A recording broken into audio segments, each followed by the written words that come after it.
দর্শক, ছুটির দিনে মাছ মাংসের বাজার দর জানাতে সাতক্ষীরা থেকে যুক্ত হচ্ছেন সহকর্মী শরীফুল্লাহ কায়সার সুমন। সুমন, মাছ মাংসের বাজার দর কেমন দেখছেন এবং সর্বোপরি বাজারে স্বস্তি ফিরেছে কিনা আমাদের জানান। লিনা, দাঁড়িয়ে আছি সাতক্ষীরা সুলতানপুর বড় বাজারের মাছ মাংসের যে গলি সেখানে। আজকে কিন্তু আপনাকে জানাতে পারি যে মাছ মাংসের বাজারে এসেছে স্বস্তিদায়ক একটি সন্তুষ্টি। আপনাকে বলতে পারি প্রত্যেকটি মাছ মাংসের ক্ষেত্রে এক হারে উল্লেখ করার মতো। আজকে কিন্তু মুরগির দাম, বিশেষ করে দেশি মুরগি যেটি 550-600 টাকা ছিল সেটি 450 টাকাতে এসেছে। 600 টাকার হাঁসের দাম এসেছে 500 টাকা কেজিতে। একই সাথে পোলট্রি মুরগির দাম এসেছে কিন্তু 160 টাকা কেজিতে। আর আমি দাঁড়িয়ে আছি যেখানে, সেই গরুর মাংস কিন্তু আজকে 600 টাকা কেজিতে এসেছে। আর আপনাকে বলি, সেটি হচ্ছে খাসির মাংস, যেটি 1050 থেকে 1100 টাকা ছিল সেটি কিন্তু 900 টাকা এসেছে। বকরি 800 টাকাতে এসেছে। প্রত্যেকটি মাছ মাংসের ক্ষেত্রে কিন্তু এসেছে একেবারে দারুণ স্বস্তির খবর। আর তবে মাছের যোগান কম আছে, যে কারণে মাছের দাম প্রত্যেকটি যা ছিল তাই এবং স্থিতিশীল।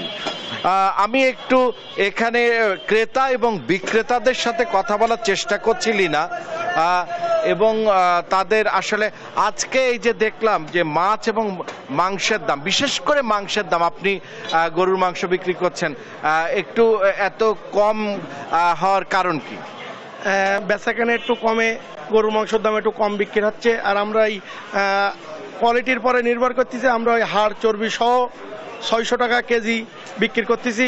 যে এতে আমাদেরও একটু লস হচ্ছে, কিন্তু আর খামারিদের আমরা গরু কিন্তু এরকম কম দামে কিনতে পারতিস না। আরও ধরেন বন্যাতে আমাদের একটু অসুবিধা হয়ে গেছে, বেচা কেনা কমেতে আমরা একটু কম দামে বিক্রি করতেছি। আপনারা তো বাজারে এসছেন, এই যে দাম কেমন দেখছেন এবং কেমন লাগছে? আসলে বিগত দিনের থেকে বাজারের মূল্য কিন্তু আগের থেকে অনেক কম। তার কারণটি হচ্ছে এই বন্যার কারণে অনেক খামার কিন্তু পানিতে তলিয়ে গেছে। মুরগি তো একদম দামই নাই। যে সোনালী মুরগি বিক্রি হতো 300-350 টাকা, সেটি কিন্তু আজকে বিক্রি হচ্ছে 200 টাকা, 160 থেকে 200 টাকা। এবং গরুর মাংস বিক্রি হচ্ছে 600 থেকে 650 টাকা। এটার কারণ হচ্ছে প্রতিটা খামারই কিন্তু আজকে পানির নিচে, তারা কিন্তু রাখতে পারছে না বাড়িতে, তাদের থাকারও জায়গা নেই, মাংস থাকার জায়গা নাই, গরু কোথায় রাখবে? যে কারণে অল্প দামে বিক্রি করে দিতে বাধ্য হচ্ছে। খামারিরা লস, খামারিরা লস, কিন্তু ক্রেতারা স্বস্তিতে আছে ইনশাল্লাহ। বাজারে কি অবস্থা দেখছেন?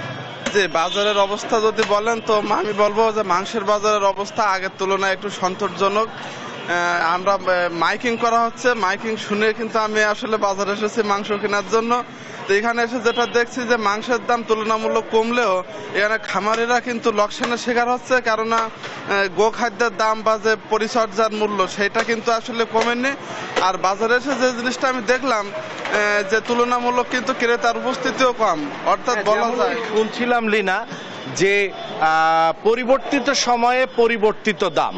তবে এই পরিস্থিতিটি আসলে যেটি শুনলাম সেটি হচ্ছে দেশের বন্যা এবং জলাবদ্ধতা পরিস্থিতির কারণেই এটি একটু কমে এসেছে, এবং সবার প্রত্যাশা যে দামের জায়গাটি, এই স্বস্তিদায়ক ধারাটি যেন অব্যাহত থাকে। এই ছিল সর্বশেষ মাছ মাংসের, সাতক্ষীরার যে মাছ মাংসের যে দরদাম তার। এবার আমরা চলে যেতে চাই রাজবাড়ীতে, সেখানকার বাজার দর সম্পর্কে জানবো।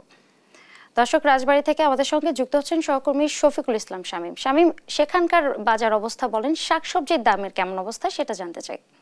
ধন্যবাদ। আপনি যেমনটি জানাচ্ছেন যে রাজবাড়ীতে পণ্যের কাঁচা বাহী যে পণ্যগুলি রয়েছে, শাকসবজির দামটি রয়েছে, সেটা কিন্তু প্রতিটি পণ্যের মূল্যে কিন্তু 5 থেকে 10 টাকা বেশি হয়েছে বলে ব্যবসায়ীরা বা ক্রেতা বিক্রেতারা কিন্তু আমাদেরকে জানিয়েছেন। তো আমি রাজবাড়ী জেলার কয়েকটি বাজার সকাল থেকে ঘুরেছি, সেখানে কিন্তু একটি চিত্র আমি দেখেছি। কাঁচা মরিচের দাম 200 টাকা কেজি, পেঁয়াজ 115 টাকা কেজি, বেগুন 60 টাকা কেজি, গোল বেগুন 80 টাকা কেজি, পটল 30 টাকা কেজি, ধুন্দুল 30 টাকা কেজি, উস্তা 60 টাকা কেজি, পেঁপে 30 টাকা কেজি, ঢেঁড়স 40 টাকা কেজি, ঝিঙ্গা 40 টাকা কেজি। আর যে সকল লাউ রয়েছে সেখানে লাউগুলি কিন্তু 40 থেকে 50 টাকা প্রতিটি বিক্রি হচ্ছে। তো আমরা ব্যবসায়ীদের সাথে কথা বলেছি, তারা জানিয়েছেন যে। শামীম, আপনাকে ধন্যবাদ। দর্শক, আমরা বাজার দর সম্পর্কে জানছিলাম।